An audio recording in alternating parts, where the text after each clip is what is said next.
Good afternoon, everybody. Thank you very much for joining us on today's webinar. I am joined here by my co-moderator, Thuy Anh Lee from Enterprise Ireland.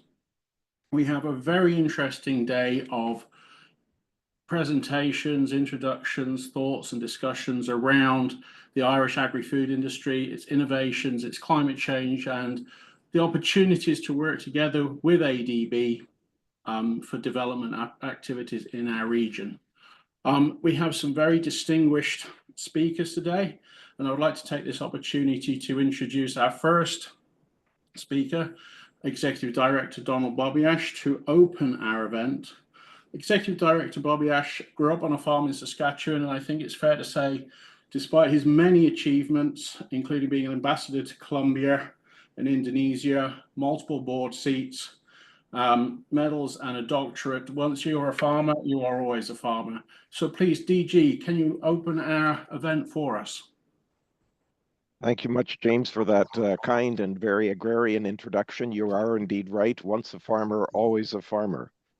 It's a pleasure to welcome everybody to this two-day webinar for sharing knowledge and experience in the Irish agri-food sector with the ADB. I would also like to welcome Ambassador Emma Hickey and thank her for her great support of this event. It is an honor to have you with us today. I would also like to welcome our other distinguished guests, partners, and colleagues, and thank the ADB's ANFR Sectors Group and Enterprise Ireland for arranging this event. Allow me to introduce myself. My name is Donald Bobiash. I am the Canadian Executive Director at the Asian Development Bank here in Manila. I am proud to represent Ireland, a member of our ADB constituency. Although I am not Irish, nor working directly today in the field of agriculture, I do have some Irish and agricultural connections. I grew up, as mentioned, on a farm in the Canadian prairies, and like many of you listening today, have done farm chores, drove a tractor, and helped bring in many harvests. On a family note, we had close farm neighbors who emigrated from Ireland. When I was a university student in the UK, I traveled to Ireland on my holidays and visited the farm relatives of our neighbors who hailed from County Cork. I will never forget the hospitality of my Irish farm hosts and will never forget the fresh and delicious food that was served to me in abundance. This was a taste of rural Ireland at its best, and I am more than delighted today to be able to promote Irish agricultural products in Asia. Let me set the context.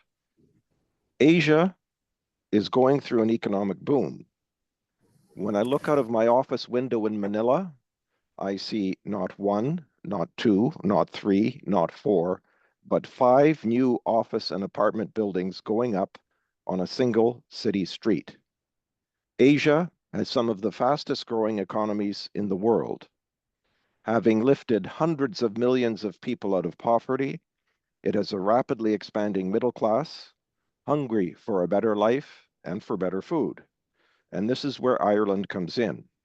Ireland is a food mini superpower, and it has what Asia needs: food products, and as important, food production techniques relevant to meeting this massive and growing market. For Ireland, ADB's commitment to combat climate change through the delivery of accessible climate finance, to champion the cause of small island developing states, or SIDS, and to respond to global development challenges makes ADB an important strategic partner. Indeed, recognizing these common priorities resulted in the establishment of the Ireland Trust Fund for building climate change and disaster resilience in small island developing states in 2019. Funded through Irish Aid, the Irish Trust Fund fills an important gap in climate finance and enables projects which improve the capacity of SIDS to respond to disasters caused by climate change, including supporting agri-food systems transformation. The focus of today's event on agri-tech and innovative solutions for the agri-food sector is highly relevant to this region. Many countries across Asia must transform their agricultural system to respond to climate change, escalating demand, and shifting demographics. Technology, innovative solutions, and clear policy directives and an engaged private sector are vital to steer this course for change. The Irish model, which will be discussed over the next 2 days, is working. We will hear how the Irish public sector has accelerated change in the agricultural sector through the creation of an enabling environment for the private sector-led agri-food industry. The companies present here today are a testament to why Ireland is regarded as a leader in agri-tech and agricultural transformation. I have no doubt that Ireland's expertise in digital and sustainable farming solutions can complement ADB's objective to expand its digital technology agenda to create agricultural systems which are efficient and sustainable. This event provides an excellent platform to support collaboration between Irish agri-tech and agri-solutions companies, ADB, its developing members, and the Government of Ireland. I look forward to an active exchange between Irish agri-tech and innovation service providers and all participants in this webinar. Thank you for the opportunity to address you today, and I wish you all a successful event. Thank you. Donald, thank you very much for your heartfelt address. It is now my pleasure to introduce Her Excellency, Ambassador of Ireland to the Philippines, Ambassador Emma Hickey, to say a few words. Welcome, Ambassador. Thank you very much. Good afternoon, everyone. Executive Director Bobby Ash, Director General Kawawaki, dear colleagues and friends. I'm afraid I can't compete with Donald's farming credentials, nor his excellent promotion that he's already done of Ireland. But I can say that I grew up right beside Cork amongst many Irish farms and can certainly attest to the amazing agriculture that we have back in Ireland. Donald, great that you already mentioned the importance of partnerships, which is, of course, why we are all here today. And I would like to just compliment with 3 quick points from the Irish perspective. Firstly, a word on Ireland's agri-food sector. It is, as Donald mentioned, a cornerstone of our economy and one of our greatest success stories. Let me give you some figures. In 2023, agri-food accounted for nearly 10% of Ireland's merchandise exports, and these were valued at over 18 billion euro. In the 10-year period up until 2023, the value of our agricultural output increased by over 50%. And how was this achieved? Ireland's transformation from a traditional farming nation to one renowned for advanced agricultural practices has been marked by a commitment to embracing new technologies and digital solutions. The integration of agri-tech and sustainable practices has enabled Irish farmers to increase productivity, enhance efficiency, and become leaders in innovative, climate-smart agriculture. I'm therefore delighted that you will have the opportunity this afternoon to hear from some of Ireland's leading agri-tech companies. My second point, just like at home, Ireland prioritises food systems transformation in our foreign and development policy. We have committed over 800 million euro to support food security and nutrition in the 5 years until 2026. Equally, we recognise the critical role ADB is playing in the Asia-Pacific region in responding to food crisis and strengthening food systems against the impacts of climate change and biodiversity loss. And to my final point, as a global food exporter, Ireland recognises and very much values the importance of international collaborations. I am delighted you will have the chance on Thursday to hear from our public sector bodies on the technical assistance and support they offer in all aspects of agri-food development. It is only through partnerships like this between ADB and Enterprise Ireland that we can truly advance innovation in agriculture and ensure food security and sustainability. Thank you, and very much looking forward to the discussions today. Thank you very much, Ambassador Hickey, and thank you very much, ED Bobby Ash, for opening our event. We're now going to start to look at exactly how we can operationalize, how we can begin to work together, and the opportunities. We're joined today by our Director General, Cleo Kawawaki, who is looking after now the Agriculture, Food, Natural Resource team, as well as Urban in the new Sectors Department too. She's also having to look after the Market Development team and PPP team, so a very busy lady. DG Kawawaki, please give us your wisdom and help us understand how we can work together with Ireland for our development benefit. Thank you.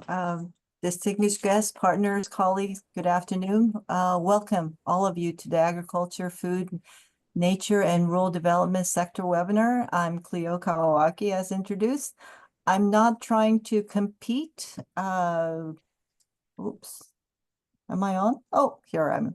I'm not Yep. trying to, I can't compete with Edie Babiash, but one of my fondest memories is, as I grew up, was to visit the farm that my uncle had in California and just being so amazed, you know, sitting on next to him in the tractor with all the machinery and seeing the efficiency of farming in the US. And that really got me interested in technology. So my digital credentials maybe had a start in my seeing how things could be so different by using technology. So can't compete with Edie Babias or even living near a farm, as Ambassador Hickey said, but really farming has been a wonder for me since I was little.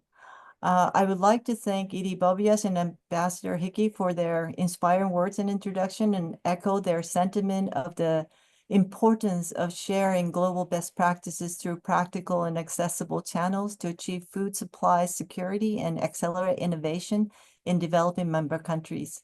This two-day webinar follows the successful study tour of Ireland, co-organized by ADB and Enterprise Ireland for ADB's developing member countries in October last year.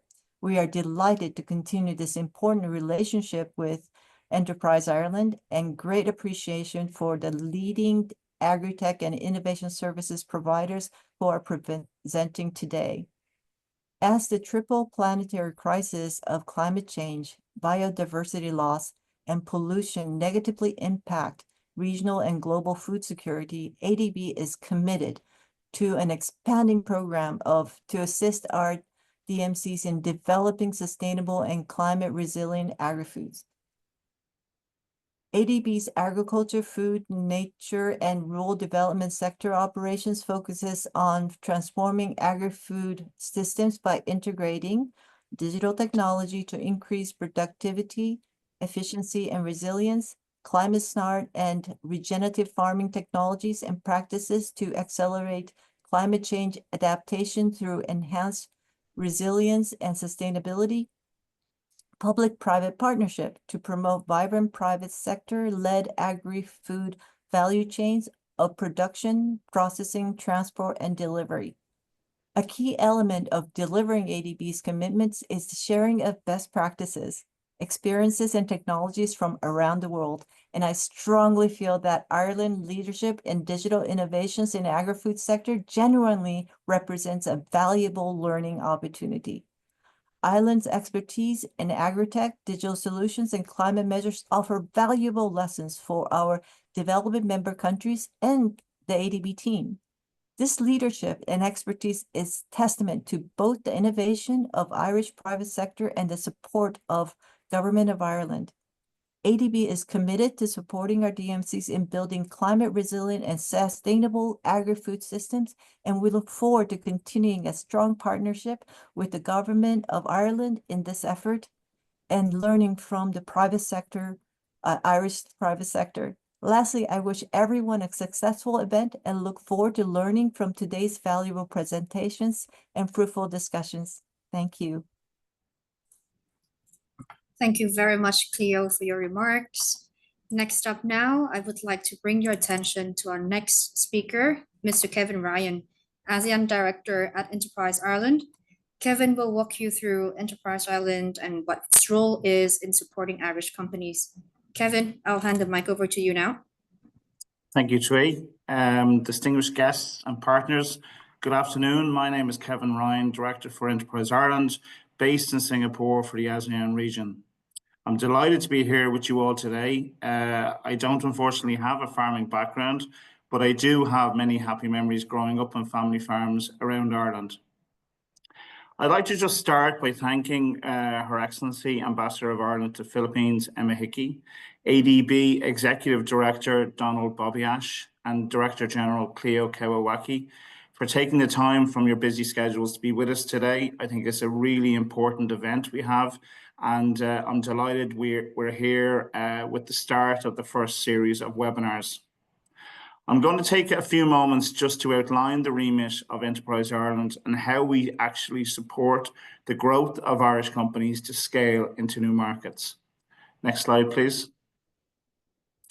So Enterprise Ireland are mandated by the Irish government with a core mission to help accelerate the development of world-class Irish companies to achieve leading positions in global markets. Our vision as a trade agency is to help these Irish enterprises create solutions for global challenges. And in this case, here today, leading Irish agri-tech companies deploying their technologies to solve real agri challenges across the Asian markets. Next slide, please. Our key goal as a trade agency is to increase the exports of goods and services coming out of Ireland. In 2023, our clients were responsible for nearly 35 billion worth of exports, with just over 16 billion euros of those exports linked to the food and sustainability sectors. We have 10 offices across the island of Ireland and 40 overseas, with APAC and India accounting for about 11 of those, with locations in Singapore, Malaysia, Vietnam, China, Japan, Korea, India, and across Australia. We support more than 4,000 companies across all sectors, from healthcare to farming and agri-tech solutions. And a key function of our overseas offices is to create connections and partnerships like this one with ADB. In Ireland, we invest in our ecosystem to ensure our clients have the right skills and capability to succeed in competing global markets. Another function of our organization is the facilitation of collaborative projects. And in 2023, there were over 1,700 projects delivered between our companies and our higher education researchers, highlighting the growing recognition of the importance of such innovative research partnerships. Next slide, please. In global markets, we support companies by creating connections and delivering key market intelligence to help these companies to succeed in these overseas markets. So working with organizations like ADB and their partners across the Asian markets is really vital and important to our future work. A lot of what we do in these global markets is working closely with organizations and distributors, identifying your key pain points and working with you to source Irish solutions to help solve these. As a trade agency, we would have almost 100% visibility on the solutions being developed in Ireland, offering you unique access to pinpointing any kind of solution you need for your business. And we stand ready to help and partner with you on your projects now and in the future. Next slide, please. In summary, Ireland is world-renowned for the quality of its agricultural systems and products. You've heard earlier on from the ambassador talking about how we compete on a world stage. And we are regarded as a global centre for agri-tech innovation, developing these solutions to help combat the industry's toughest challenges. The agri-industry globally is facing growing pressure for better performance, and Ireland can play an active part with their leading agri-tech solutions that help improve efficiency and yield through greater automation with the application of IoT solutions, including wearable technology devices. You will shortly hear from 4 excellent Irish examples of agri-tech solutions, and these companies represent just a small number of leading innovative technologies from the island of Ireland. I hope that you enjoyed today's sessions and the sessions in the future. And my only ask is that you engage with myself and the Enterprise Ireland team, and we can help introduce these innovative Irish solutions to your projects. Thank you. Perfect. Thank you very much, Kevin, for your comprehensive overview of Enterprise Ireland and the kind of support that Enterprise Ireland provides to our Irish Indigenous companies. So we will now proceed with the main segment of today's webinar, which will feature presentations from 4 of our leading Irish companies operating in the agri-tech sector. Before we begin the presentations, I would like to take a moment just to review a few housekeeping details. Now, each of our company will deliver their presentation in sequence, and we will then reserve the Q&A session for after all the presentations have concluded. So I encourage you to submit any questions that you have via the live chat throughout the presentations, and we will then address them during the Q&A session afterwards, okay? Now, without further delay, it is my pleasure to welcome 4 of our exceptional companies with whom I've had the pleasure to work with over the past several months. First of all, I'd like to invite Mr. Paul Kennedy, Chief Commercial Officer at Prof.I. Prof.I is a pioneer of digital imagery for predictable and accurate decision-making in agriculture. Paul, I will now hand the floor over to you.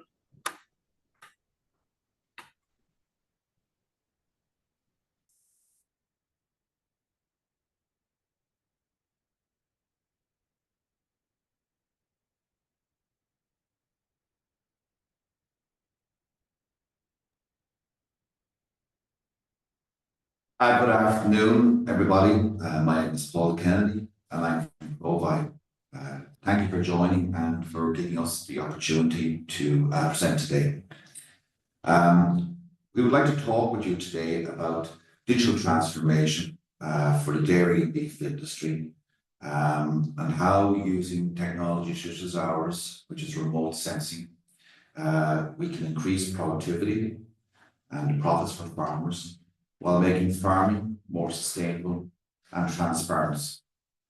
And we'll also touch on how this technology can also be used to optimize nature-based solutions for carbon removal and land restoration in the grasslands across your countries.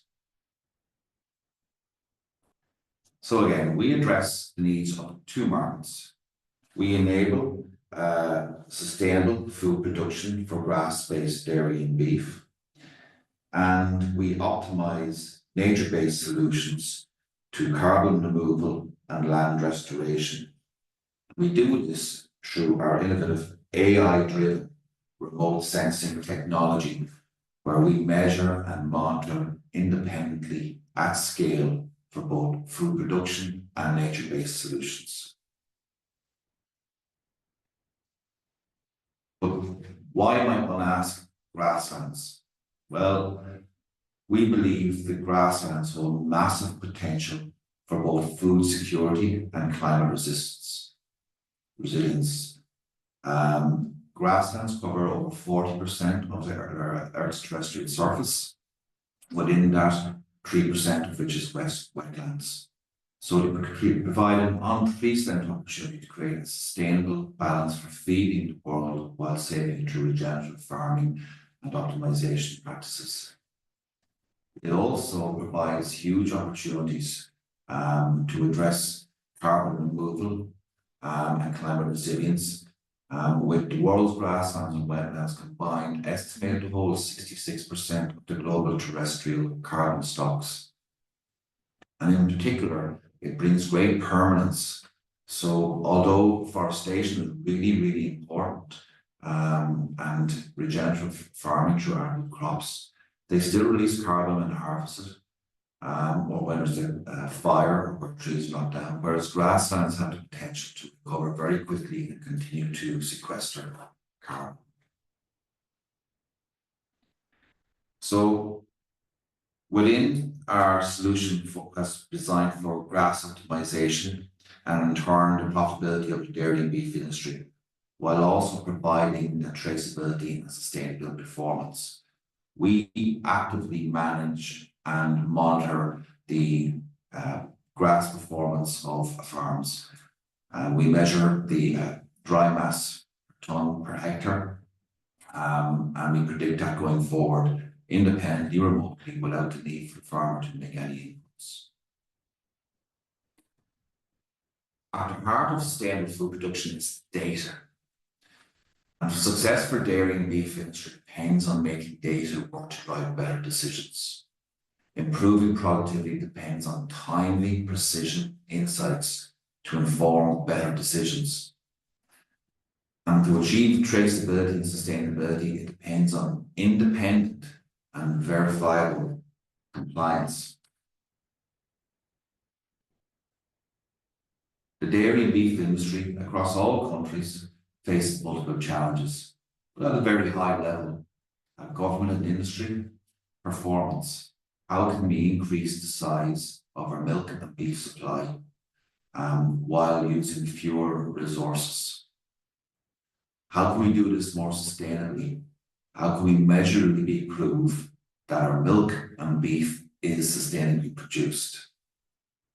And how do we get the insights to create evidence-based metrics on the traceability and performance of farms under subsidies or receiving a financial reward for their activities?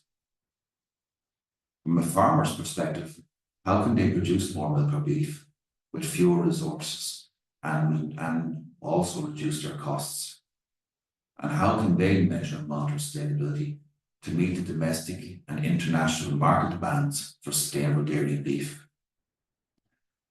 And how they derive their data from insights, for automated insights to help improve raising and management and reduce costs.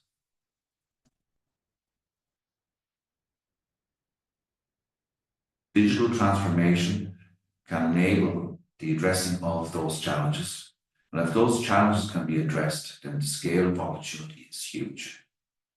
Optimized grassland management can lead to significant increases in dairy and beef farming profitability across Asia. And from our analysis across many research and reports, it's somewhere between 20% to 40% increase in profitability from grass utilization. Some of the boxes below just give are an example of reports that have been issued by various different ministries across many different countries.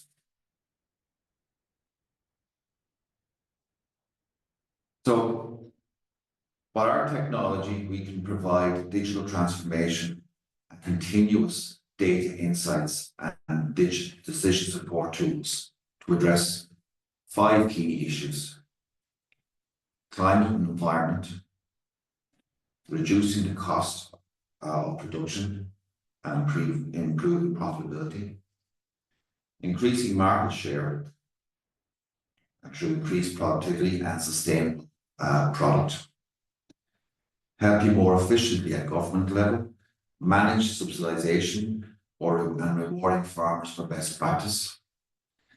And more importantly, above all these, is to provide the digital decision support tools to educate and transform your dairy and beef industries.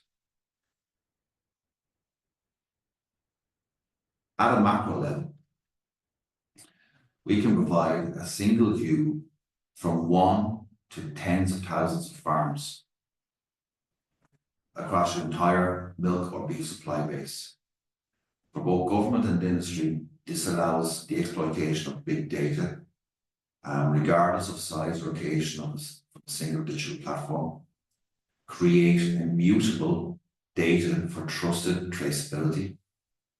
It allows the opportunity to segment and manage the milk or beef supply base by region, by regulation, by subsidies, or just specific programs that want to be operated, and gain deep insights into the location of high-performing and environmentally sustainable farms, and set a bar by which all farms in your industry can achieve. For the individual farmers, we are providing remote measurement. What this means is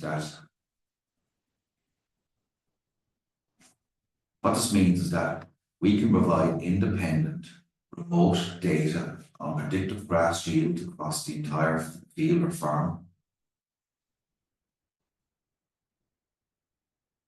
provide digital support to optimize grass utilization, manure application, and provide insights into the performance of habitat restoration and irrigation across the farm.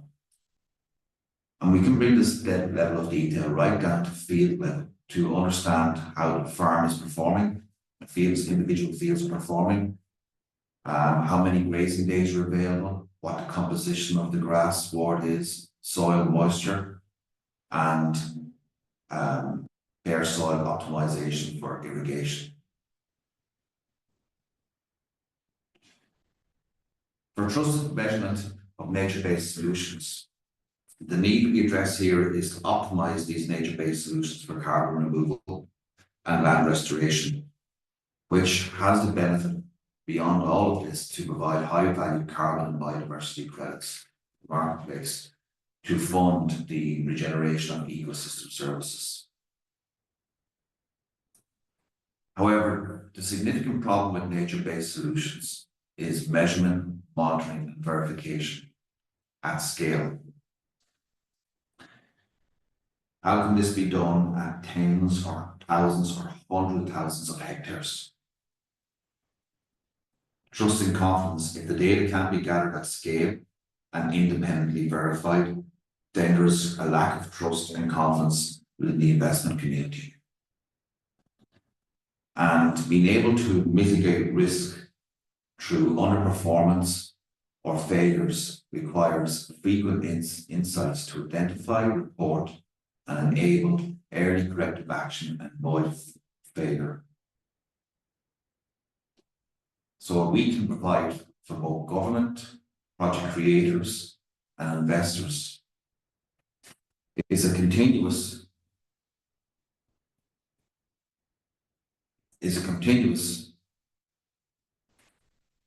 single view of empirical and immutable evidence of the performance of nature-based solutions.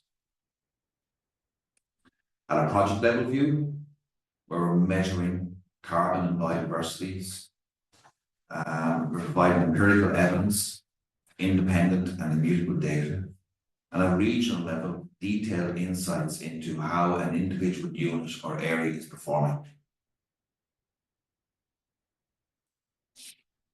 So our mission is to drive productivity and sustainability gains across the entire grassland-based ecosystem, from sustainable food production all the way through to nature-based solutions for carbon removal and land restoration in grassland.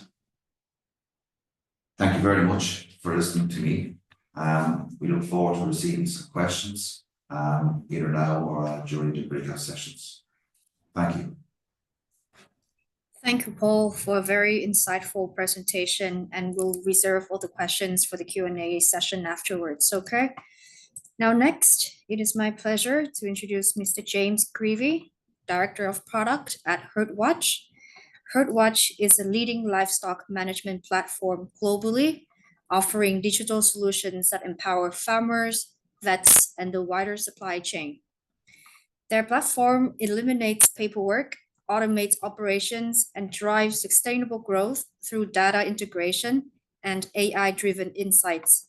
James, welcome, and the floor is now yours. Thank you, Joanne. Hi, everyone. Thanks for having me. Bear with me a second, and I'll share my screen. So I'm just going to tell you a bit about the story of HerdWatch, what we've been up to for the past 10 years of our existence and what we're trying to achieve into the future. So firstly, HerdWatch is a software as a service business focused on enabling the livestock industry to, I suppose, ultimately automate, to save time, to remove paperwork, and to deliver better outcomes for both farmers and the wider livestock industry. Our aim is to digitalize and automate livestock farming. We support dairy, beef, and sheep farmers across the UK, Ireland, and growing internationally. So it's a web-based platform that enables farmers to record data on their phone as it happens, view it from any platform, from Android, iOS to a desktop. But also we enable the, I suppose, the wider livestock industry to take this data and use it to drive more informed insights around a lot of very topical things, which I'll get into in a few moments. So our mission is to digitally enable livestock farming to help producers across the world grow their income sustainably through a number of, I suppose, what we call key pillars. So animal and asset management is the core of what we do. It's what we've been doing for the past 10 years, enabling farmers to record all regulatory through to management information. When HerdWatch was established as a business a little over 10 years ago, the main pain point for farmers in Ireland, which was our initial market, was recording regulatory information such as births and medicines on the spot.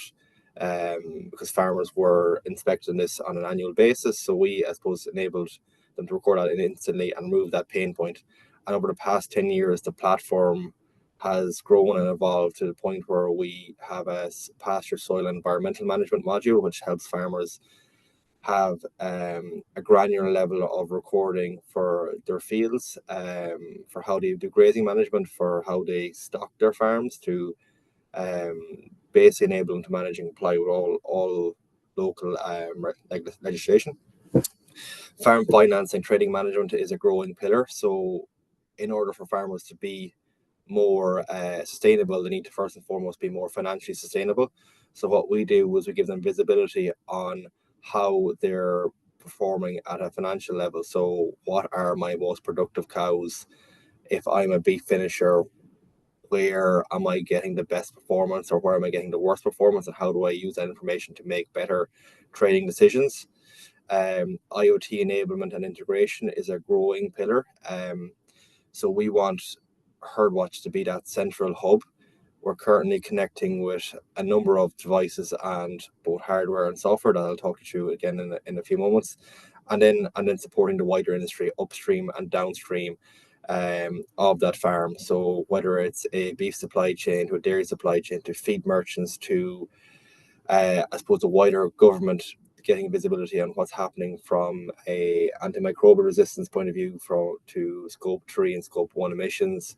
It's really enabling the wider industry to benefit from the data that's being captured and actually drive better outcomes across the whole supply chain. So a quick overview of, I suppose, our credentials really. So we're very proud to say that we're the #1 livestock management platform across the UK and Ireland, and probably up there internationally. So we've 22,000 farmers on our platform, with the majority being in the UK and Ireland as our core markets, but we're rapidly growing across North America in particular.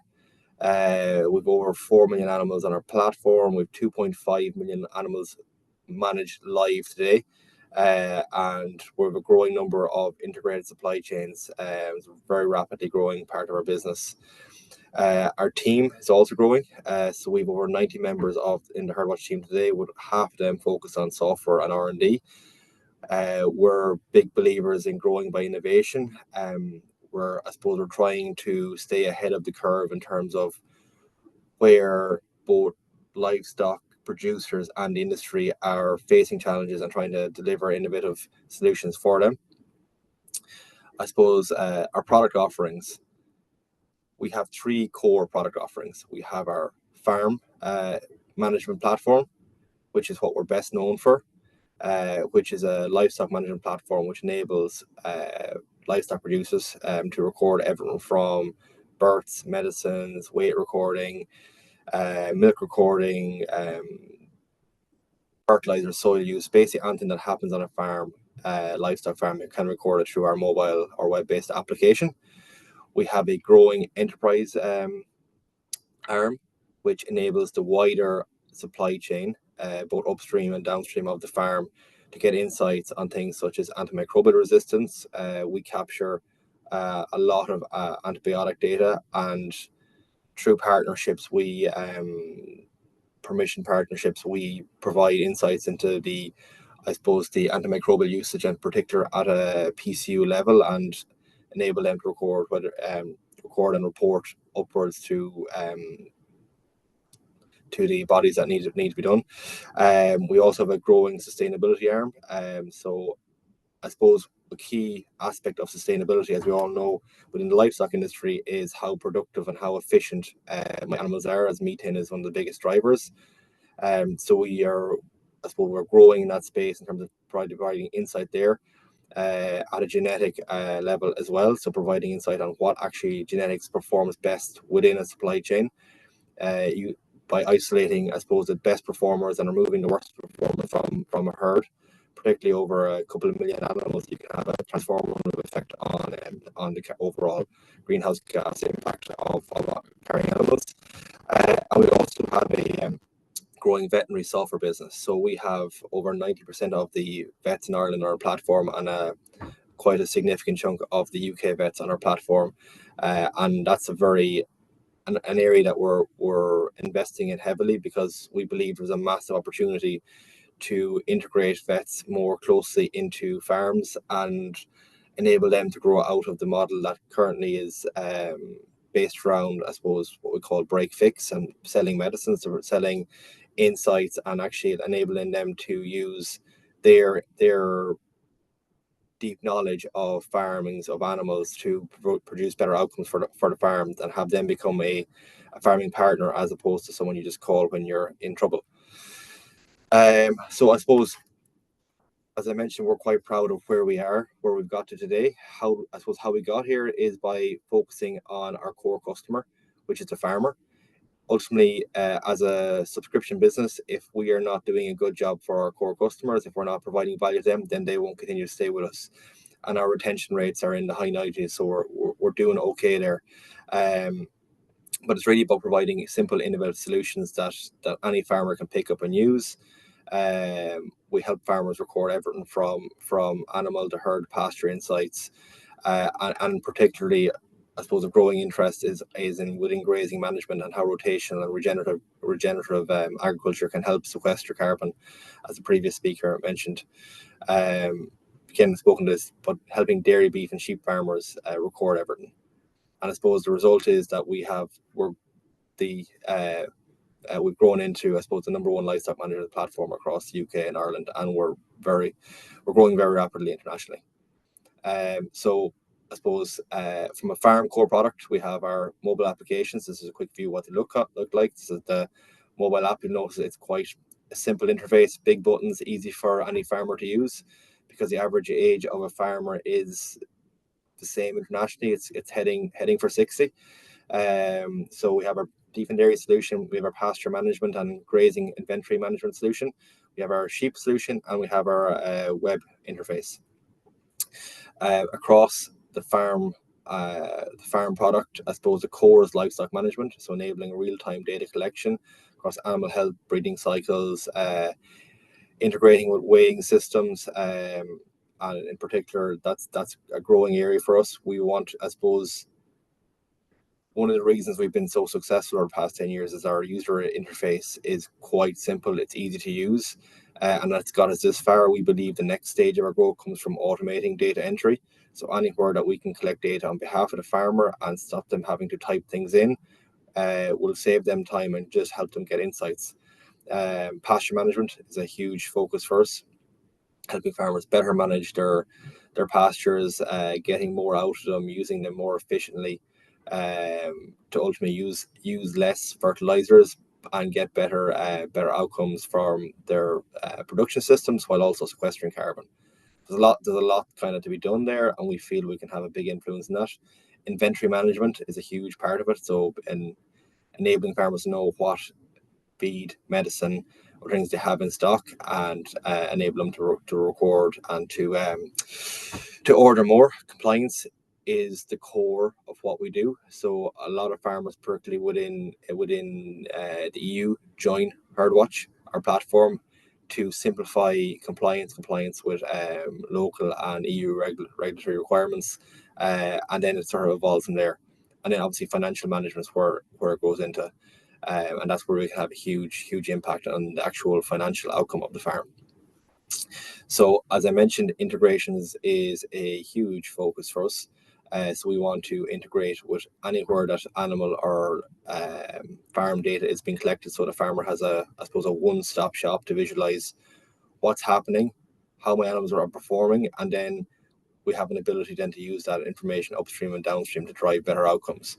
So we're integrated with all the, I suppose, the RFID weighing devices, a number of the dairy processors within Ireland, and actually there's a few more logos to add to that. A number of the milking parlours, and we're currently integrating with the heat and health sensors, and that's just a growing part of our business, that anywhere that animal data has been collected, we want to integrate with, to, I suppose, to provide better insight to the farmers, but also just to remove double and triple entry for them.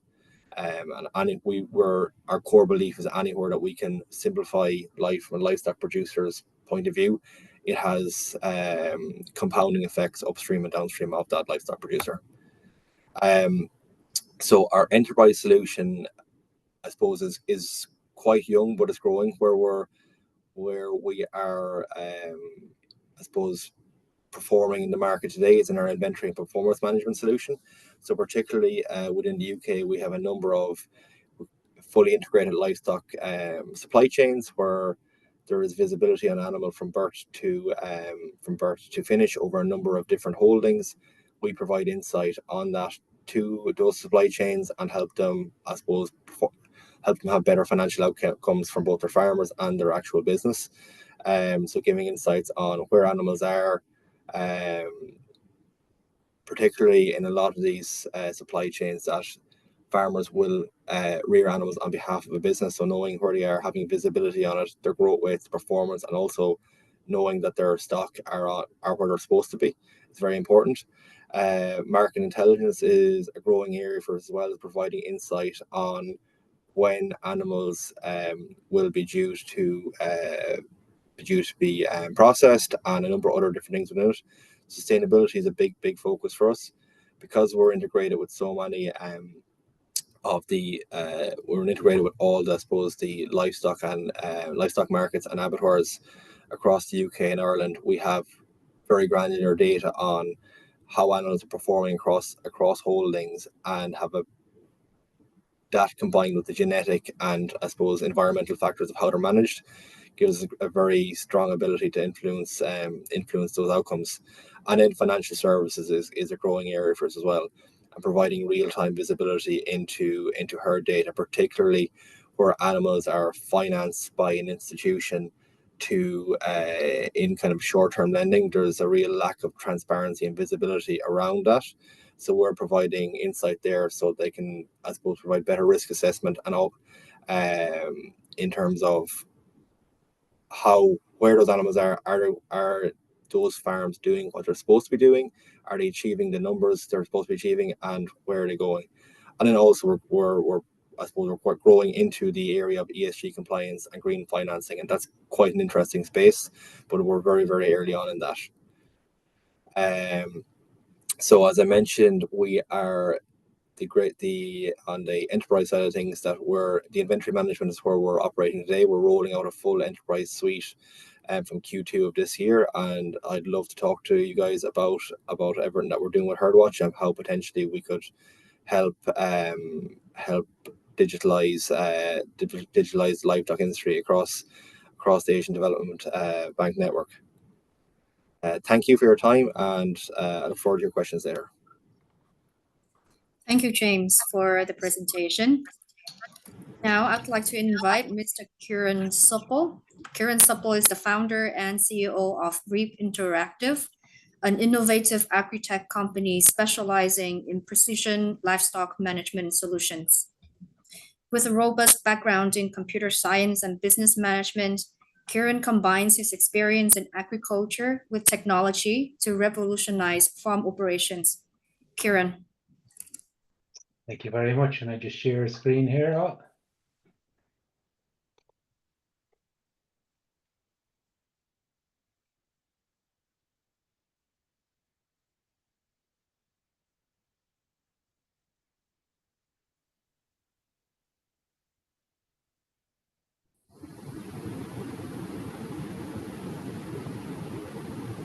Yeah, can you all see the screen and hear me there? Yes, you're doing well. Okay, thank you. Okay, I'll kick off. So thank you very much, all. So my name is Kieran Supple, and I'm the founder and CEO of Reap Interactive. So today I'm excited to introduce you to Bovine Plus, a pioneering solution designed to transform the agricultural landscape by leveraging advanced technology for precision livestock farming. Our commitment is to foster sustainable farming practices that are not only efficient, but also scalable across diverse agricultural settings in Asia. So a little bit about myself first. My journey began on the fields of a family-run farm, blending hands-on agricultural experience with a deep understanding of technology and innovation. This unique perspective has fueled our mission to bridge the gap between traditional farming and modern technology, ensuring that every innovation we introduce is practical, impactful, and sustainable. So what's the problem we're trying to solve? In the realm of agriculture, traditional methods of livestock management often lead to inefficiencies and inaccuracies. These issues are greater magnified when operating at scale. These challenges hinder productivity and sustainability, impacting everything from resource allocation to animal welfare. The need for a system that can seamlessly integrate into existing practices while providing precise and actionable data has never been more critical. So now, let's look at how Bovine Plus solves these livestock management problems with our 5-step process. First, we begin by placing a compact, robust device in the animal's environment. This device is versatile, designed to seamlessly integrate with indoor and outdoor systems and adapt to extensive or intensive livestock management practices. Each time an animal approaches to drink, the device comes into action. It doesn't just record the amount of water consumed, it simultaneously weighs the animal and registers the identification tag. If the animal doesn't have an identification tag, we put one in. This enables every data point to accurately link to the right animal, providing precise and continuous health and growth records. This critical data, weight, water intake, and tag information, is then transmitted to the cloud. Here, algorithms assess the data, comparing it against historical patterns and benchmarks tailored to each animal. So within 24 hours, the analyzed data is sent back to the farmer's dashboard. And this isn't just numbers and charts, it's a comprehensive health and productivity profile of each animal, including daily live weight gain, detailed water consumption metrics, health alerts signaling potential issues, and behavior analysis that may indicate stress or environmental impacts. Armed with this data, farmers can make informed decisions daily, pinpointing feed and water efficiencies, detecting early signs of health issues, identifying underperformers or those nearing optimal market weight, and importantly, contributing to environmental sustainability by optimizing resource use, such as reducing carbon emissions through improved productivity efficiencies. This holistic approach not only enhances the operational efficiency of the farms, but also supports proactive animal health management and boosts overall farm profitability. So now I've put together a short video to show how all this comes together in practice and to demonstrate the versatility of the product from an indoor to an outdoor system and from a large commercial operation to a small holding. I'm just going to play the video for you now.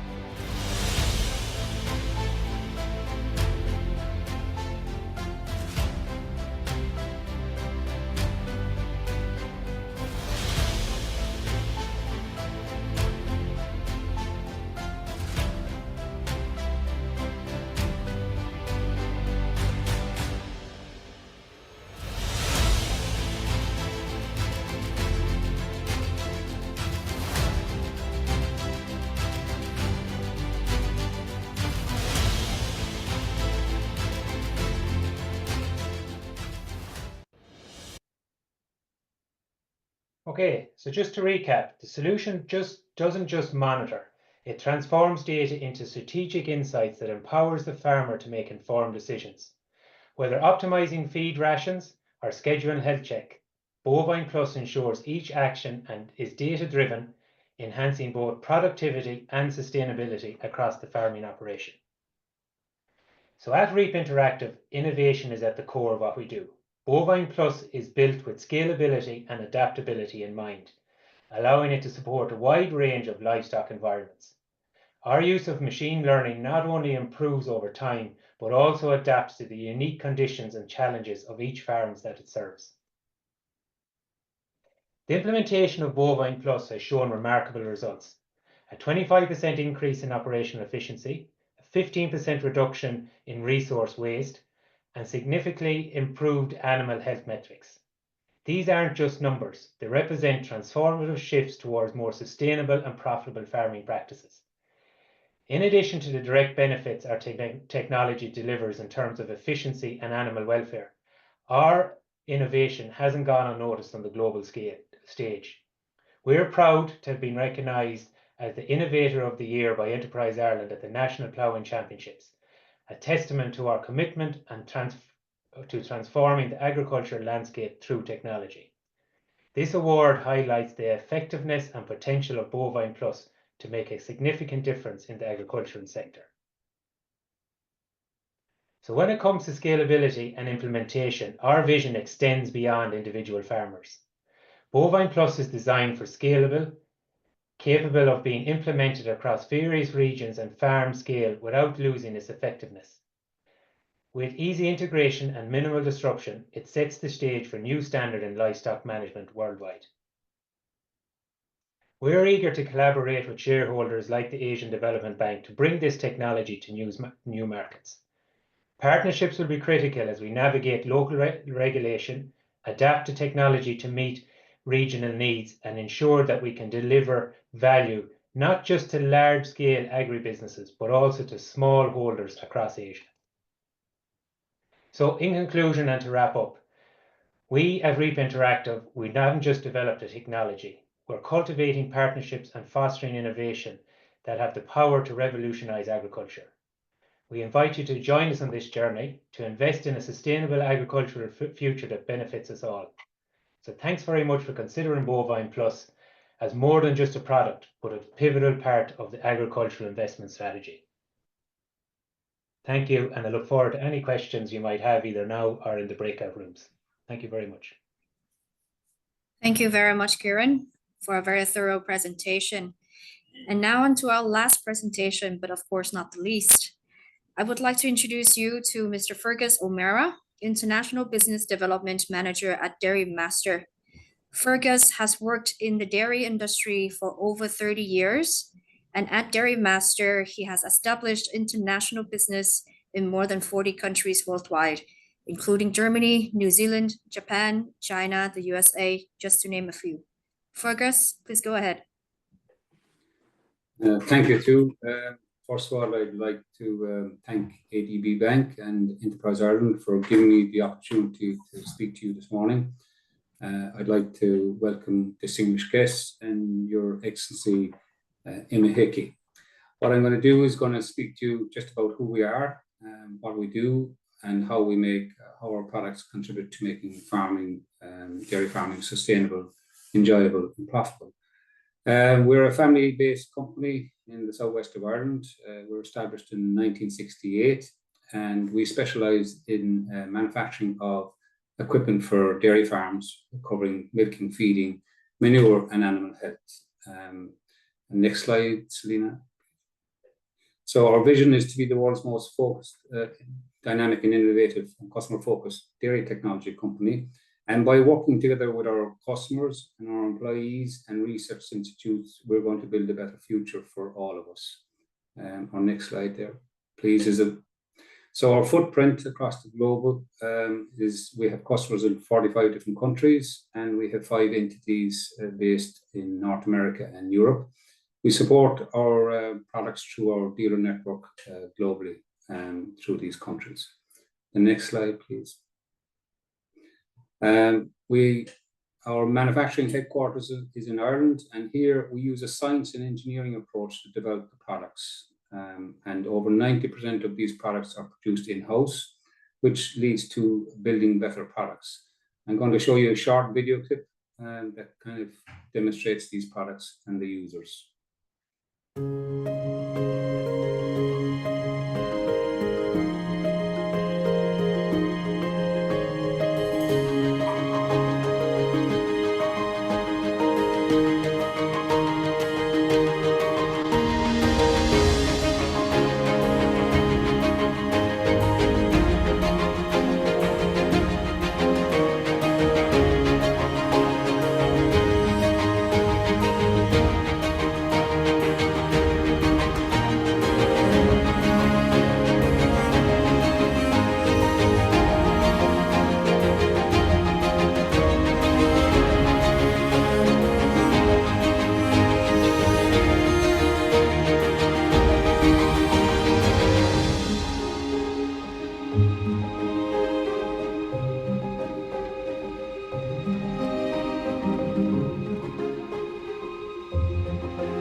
Okay, the next slide.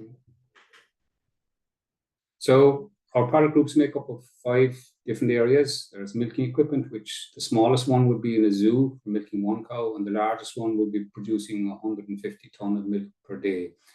Feeding, again, we have used automation on this side because 30% of the costs or more can be associated with feed. And if you do this precisely using animal identification and software, you can save a lot in feed costs. Up to 30% can be saved when you're using feed to yield. So you can feed the cow according to her lactation, her production, and her environment as well. Another area of, I suppose, that we focused on is the energy consumption on farms, and milk cooling and water heating is actually the biggest draw of energy on farm. So we focused our engineering design to reduce those. And when we were benchmarked against what's in the marketplace, we were able to reduce the cooling cost for 1,000 litres of milk and 1,000 litres of water by 66%. Manure equipment was one of our first products we exported, but not alone is it labour saving, but it reduces the water usage on farm.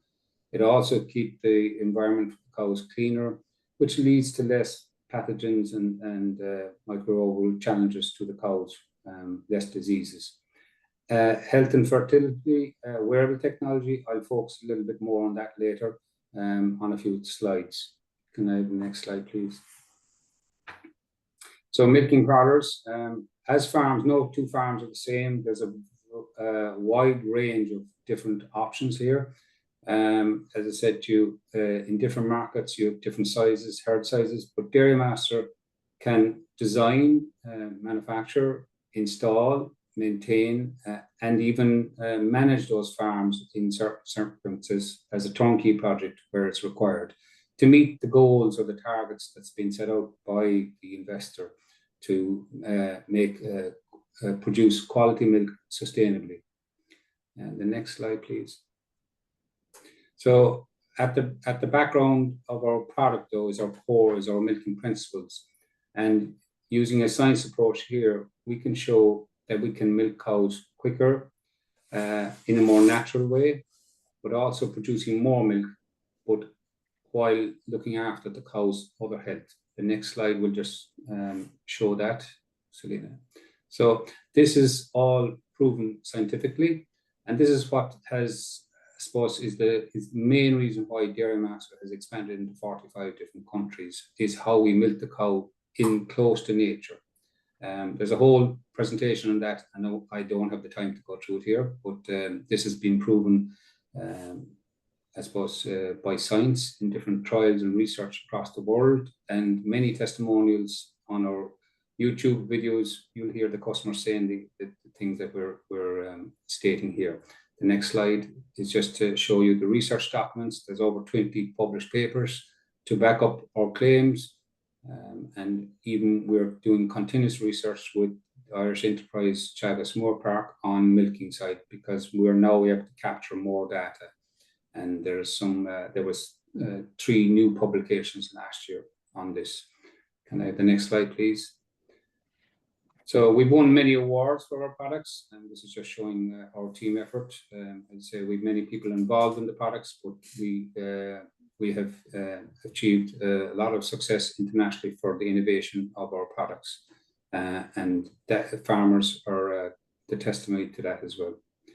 Can I have the next slide, please? So one of the products that we recently got award was for the Dairy Master DairyView 360 software. That is a suite of software. I'm not going to go into the details of all that software, but where we collect the data from both the cow, the operator, and the machine, and we put it all in one platform. We also link up with different other programs on this suite of furniture to make it easier for the farmer to have make decisions on real-time data that's happening now.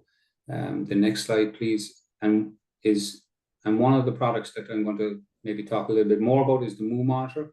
It's the wearable technology around the cow. The next slide, please. And its basic function is to detect cows when they're in heat. And detecting cows in heat means when do you artificially inseminate them? And you want to do this because you want to get the cows pregnant, and you want to get them pregnant sooner. This has a huge contribution factor in terms of reducing the herd size, because if you have more cows pregnant sooner, you don't need as many cows. This is obviously a knock-on effect on the carbon footprint of the herd size. This again has been proven to be 96% precision. So farmers use this, they depend on it, and they get better results. So they have more shorter calving interval, and this again turns out to be more efficient farm. This has a huge effect on the bottom line of farming. We're capturing over 3 million data points per day per cow, and using this data, we're also monitoring the cow's health. So if you can have the next slide, please. And we're looking at the rumination. That's when the cows are chewing, her feeding, her resting time, and we amalgamate all that data into our software, and we give push notifications to the manager or the owner of any cows that are not behaving compared to her group or peers. And this has another effect of early intervention, because this is reducing antibiotics on farms, because people are able to intervene early to check on cows, rather than waiting for the cow to be actually sick and portray symptoms. So this has a very good, I suppose, effect in terms of reducing the veterinary costs on farm. Can I have the next slide, please? And this is all available on desktop or application. So, and it's monitoring 24/7, 365. So again, reducing labor, reducing stress on the farm, but also giving him inside information to make decisions quickly and easily on his herd. Next slide, please. And as I say, reducing the calving intervals is key.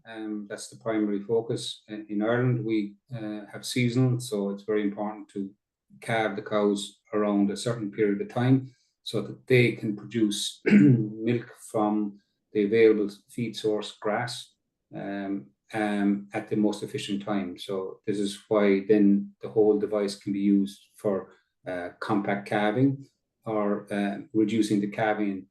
By reducing the calving intervals, again, you need less cows to produce the same amount of milk on the farm. Next slide, please. So in summary, the moo monitor leads to better fertility, more calves, and healthier cows.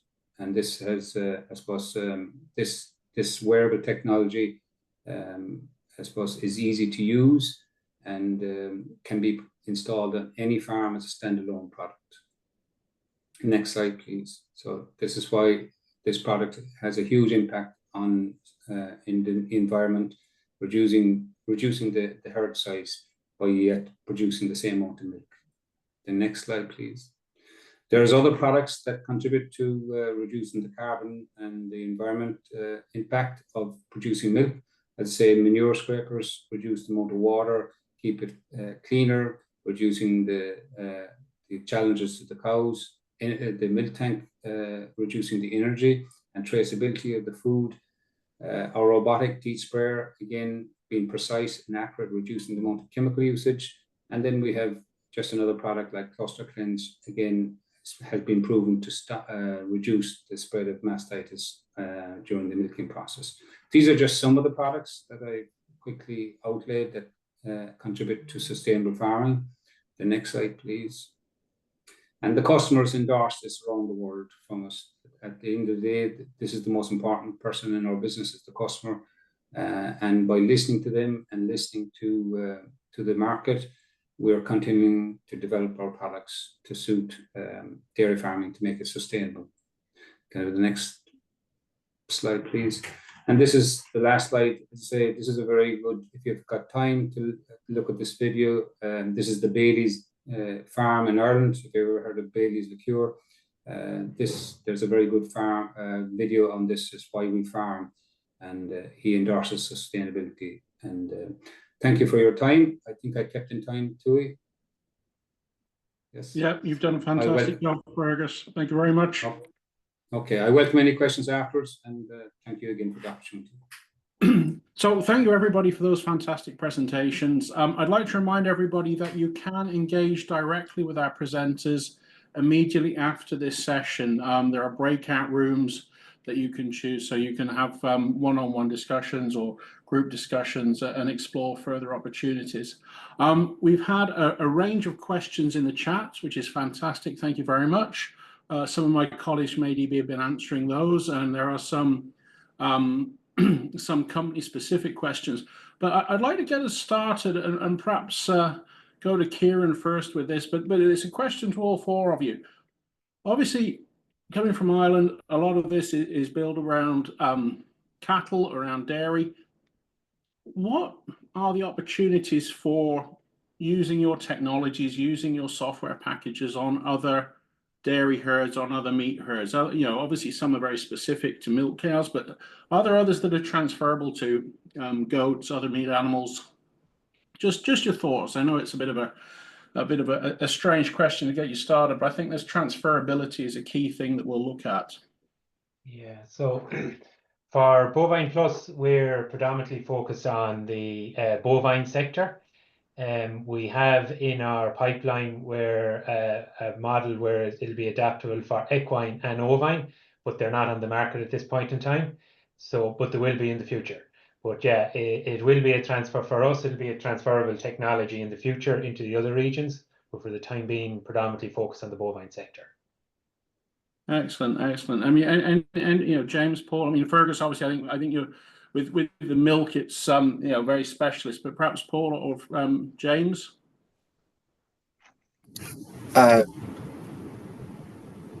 So I suppose I just add that we're actually providing services to both sheep and goat farmers today.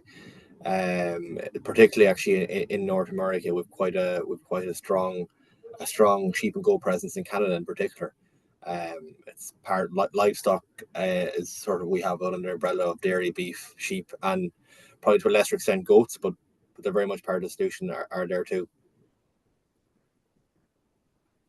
Yeah, for us, we're remotely measuring the grass, so we're agnostic in terms of what enterprise is operating that. It's important for us is the grass measurement and predicting how much grass is going to be available, whether that's for sheep, dairy, beef.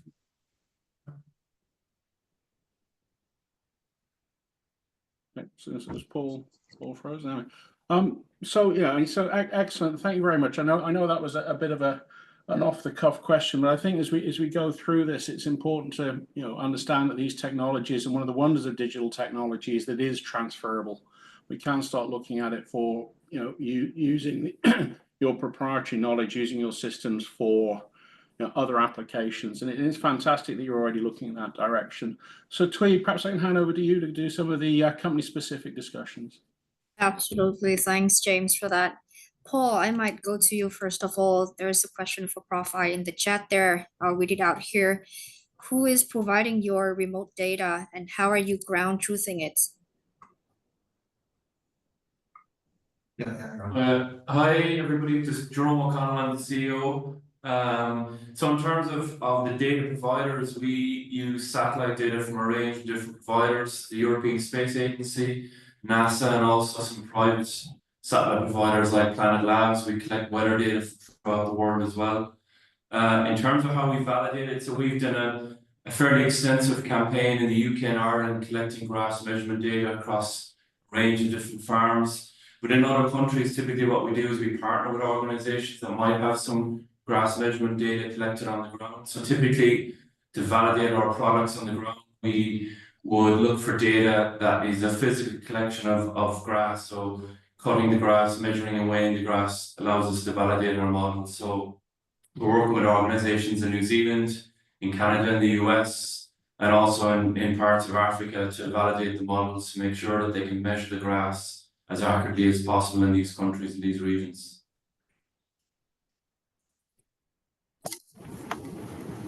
Perfect. Thank you very much for that answer. I hope that answers your question, whoever asked that question. If I might move on to the next question here we've just received from Tekashi.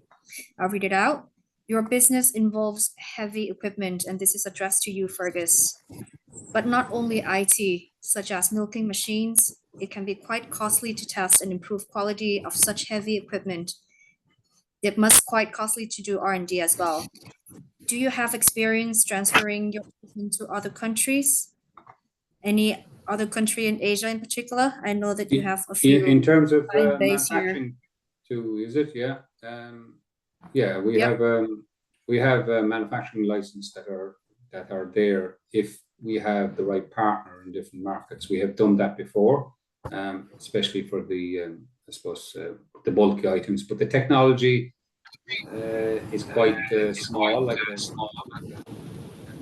and that's easy transport.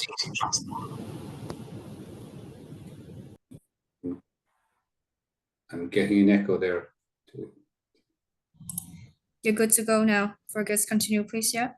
Yeah. So we, as I say, we have, as I say, use a manufacturing license of our equipment, the heavy side of the equipment in different markets before, and we are open to that in terms of, but we would have to find the right partner that could carry out the manufacturing side of the bulky items, we'll say, and is specialized. You know, as in there's a lot of know-how in the manufacturing of the products. It is transferable, but you still have to find the right person and the company.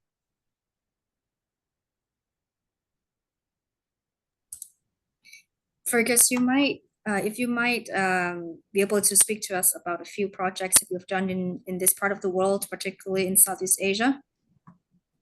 Yeah, we're currently, I suppose my colleague Lei Zhang is quite active there. He's there at the moment, but we're currently building a new project in Malaysia, and we have some activity in Indonesia. We have projects in Vietnam. We have products in South Korea. We have products in Japan. Various different sizes, very different farms. You know, the Middle East is quite strong for us, but in that area, yeah, there's. I suppose we see that there's more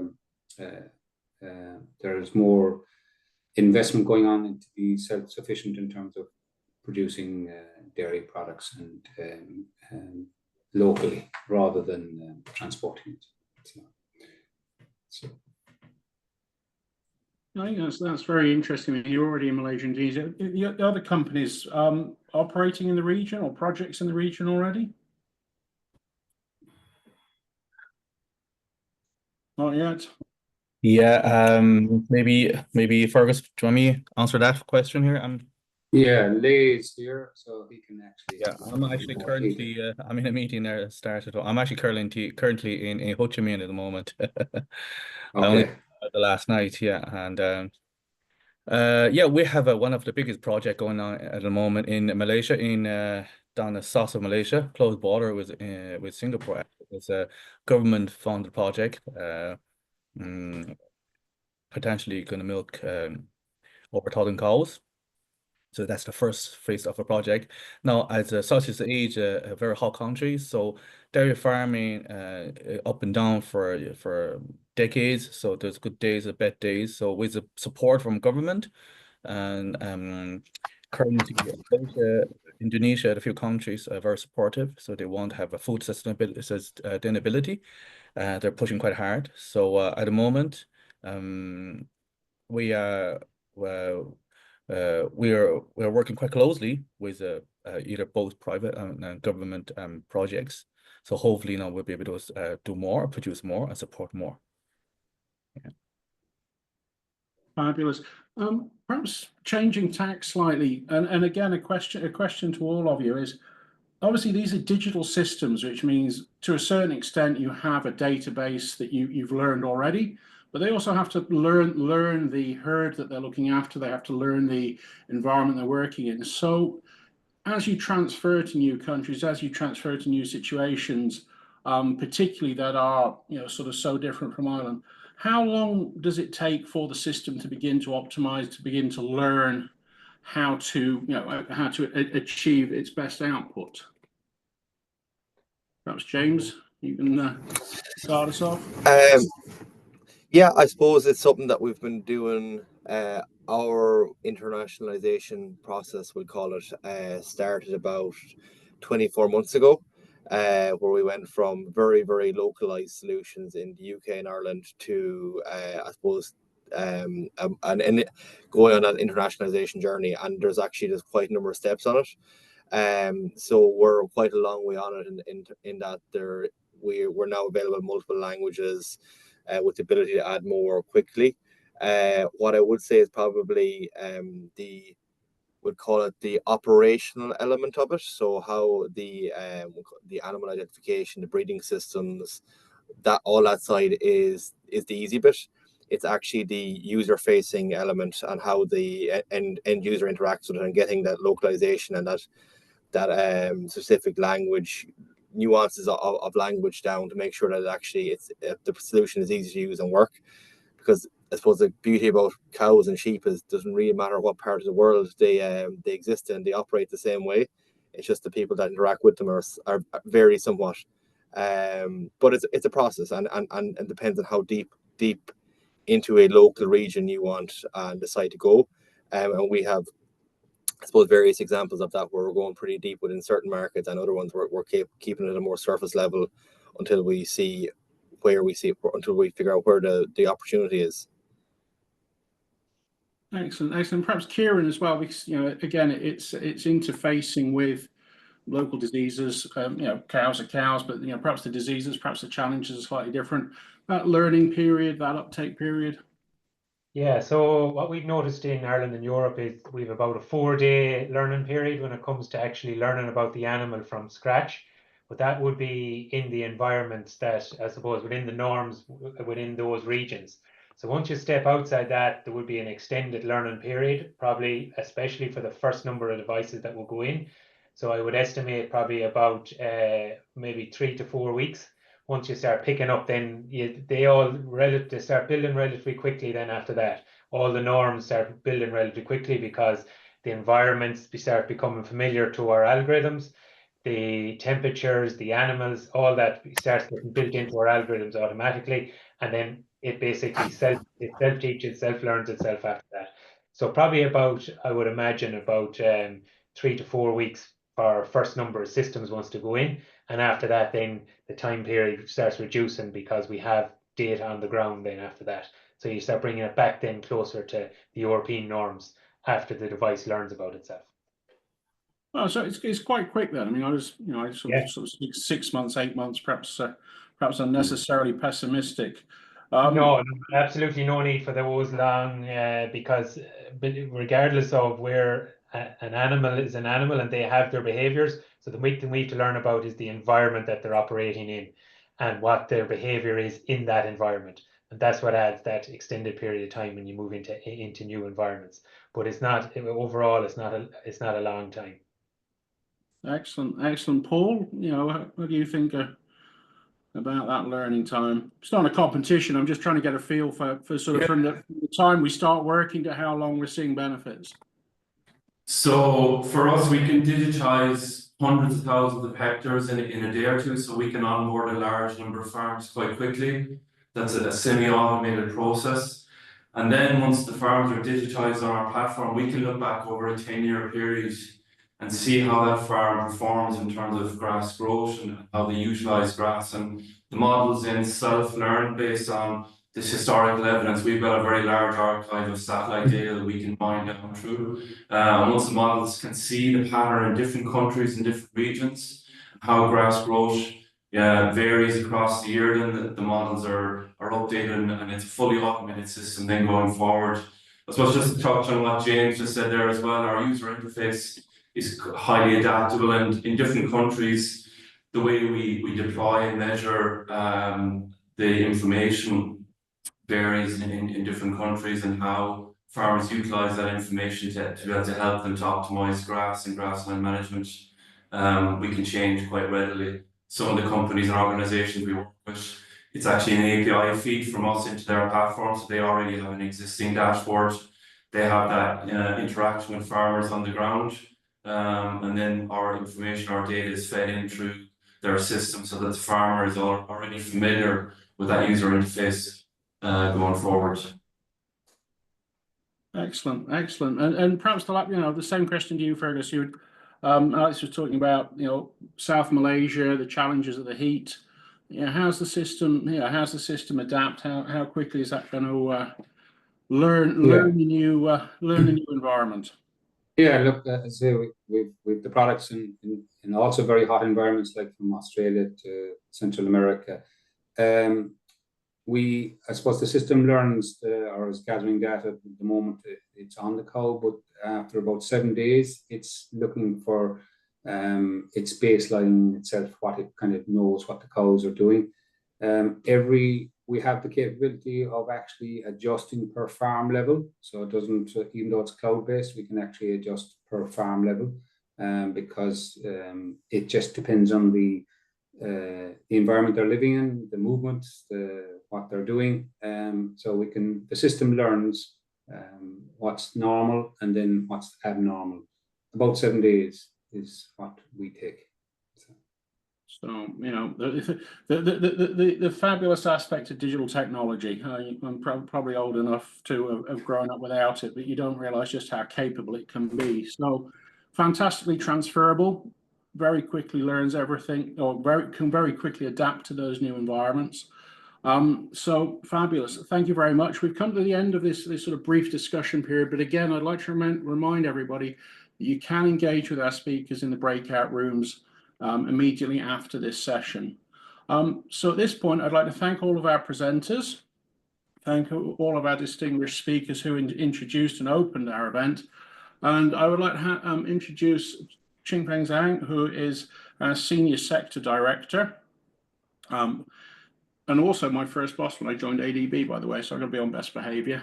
Qingfeng has led the agricultural team through our food supply security commitments, a huge amount of work in the environment, natural resources departments over the years, and a very distinguished career overall. But I've got pleasure in introducing Qingfeng, my boss, to close out our session. Qingfeng, over to you. Yeah, thank you so much, James. I want to, on behalf of the IDB Agricultural Food Natural Rural Development Sector Office, extended my sincere thanks to the world panelists from the Ireland for your insights, particularly wonderful presentations. I stay here for this afternoon. I learn a lot. Again, today's discussions highlight how the global expertise and innovations can be seamlessly integrated into the ADB operations, which can enhance agricultural resilience and also the strengthening the food systems across the Asia and the Pacific. So in the Asia, we are really 40% of the Asia Pacific population rely on agriculture and the food system. Half of them are women. Now the opportunities, digitalization and the emerging technologies really create the opportunity can link small farmers to the big market. And also, of course, is also offer the opportunity to access to the financial services and also improve the productivities and make the food systems more sustainable. So in depth of today's insights, give us IDB's colleagues particularly confidence how we can bring the farmers to the larger markets with the right solutions. And at the same time also can make the agricultural food system more.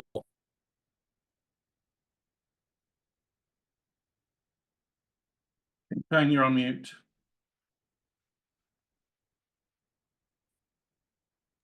Can you hear me now? Yeah, we can hear you now, boss. Yeah, thank you so much. So again, today's discussions, particularly those key experts from the area and to discuss about the digital solutions and also the presenting the dairy farmers technologies showcase the cutting edge innovations have a great potential to transform the agri-food systems in Asia. So looking forward from my side, and also they collected some inputs from my colleague in this room. We saw this probably 3 key areas we can continue work together. Number one, those technology, we discuss, we can deploy in the DMC through the ADB supported projects. Number two is we can work together to strengthen the capacity for our DMC, and of course is transfer the those knowledge and the best practices we learned today to our DMCs. Number three, quite critical, is enhance the public-private partnership to scale innovations in Asia agri-food sector. Again, from the ADB perspective, this good thing is public sovereign operations and the private sector operations is under one roof. In my sector office, I have the one innovation team led by Takeshi Uda and also James Baker. But same time, I also have the one unit, agro-business unit based in the private sector operations. So they work together. I think we can take this opportunity to work with the Irish sector, agro-business sector to enhance the public-private partnership.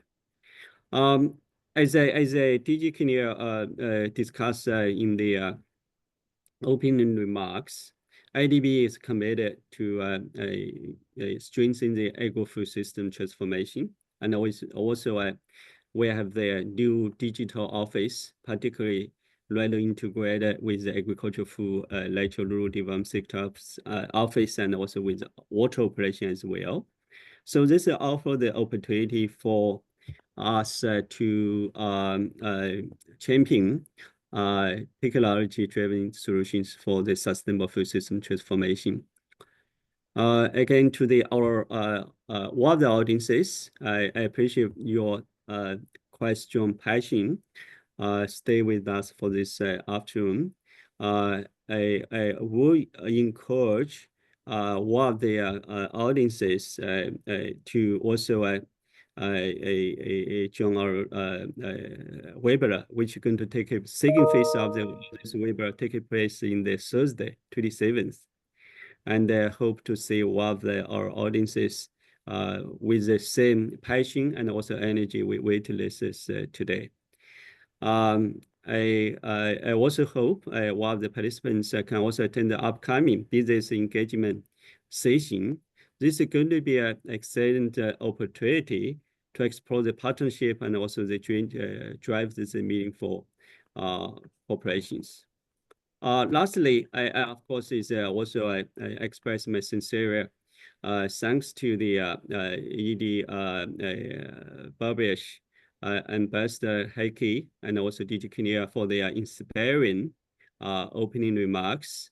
Of course, is again to the Irish, one of the speakers for to share your expertise and also to one of our audiences stay with us for such a long. Thank you so much, and good evening, and see you again. Over back to you, James. Thank you. Thank you. Thank you very much, Yingfeng, for your closing remarks, which bring us to the final part of the portion of today's webinar. Please note that this webinar is part of a two-part series. Enterprise Ireland, in collaboration with ADB, will co-host another webinar this Thursday, February 27th. I would like to take the moment to remind everyone again that there is now an opportunity to join individual breakout rooms with any of the 4 Irish companies that you have just heard from. You will see the option to choose the companies on the screen shortly, and if you click on the button, you will then directly be transferred to the room. Okay, thank you again for joining us. We trust that you found the session useful and insightful. If you have any questions at all, please do not hesitate to reach out to either James or myself. Thank you, everyone.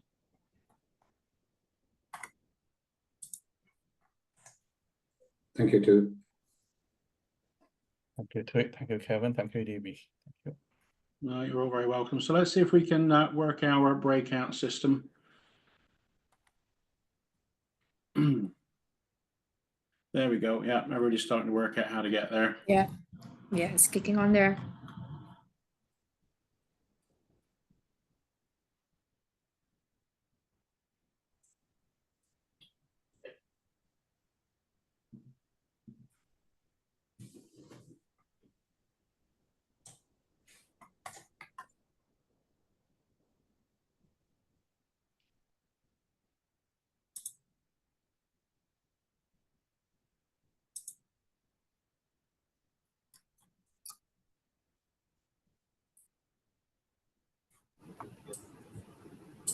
Again, you can see the options to join the breakout rooms with the 4 Irish companies on the screen. You'll see the join button next to the company's name. So if you click on that and then click on to yes, you'll be directed to that room.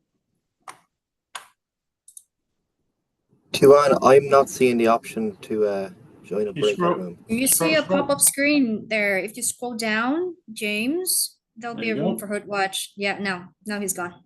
There we go. If you see a pop-up screen, you guys, if you just scroll down, you'll see the options to join in the breakout rooms for the 4 companies, all right?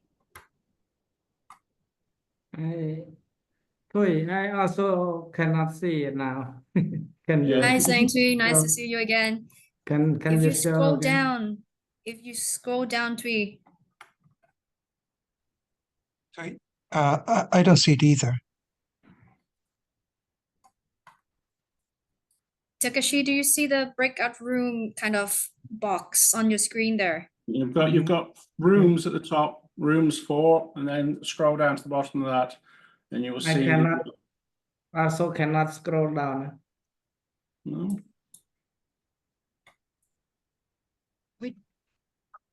Which room would you like to join? I think the fourth one. Dairy Master. Okay. That's Prof I think, if it's the first presenter. First or 4th, sorry. Oh, first presenter. Okay.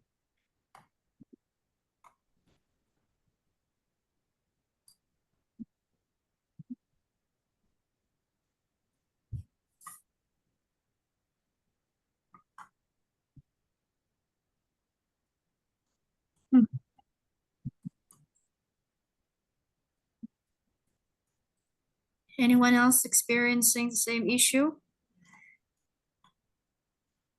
You can also pop your wish into the chat and we'll also manually move you into the rooms. We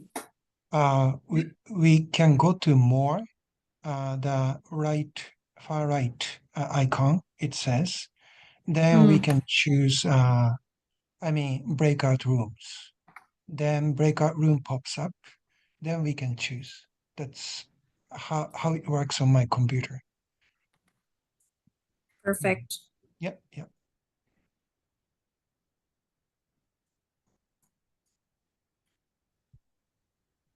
23, so.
All right. Okay.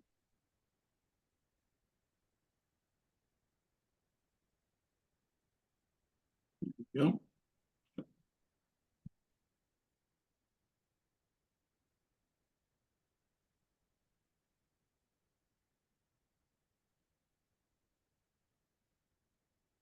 So is anybody who's left in this main room not in a breakout room that they would like to be in?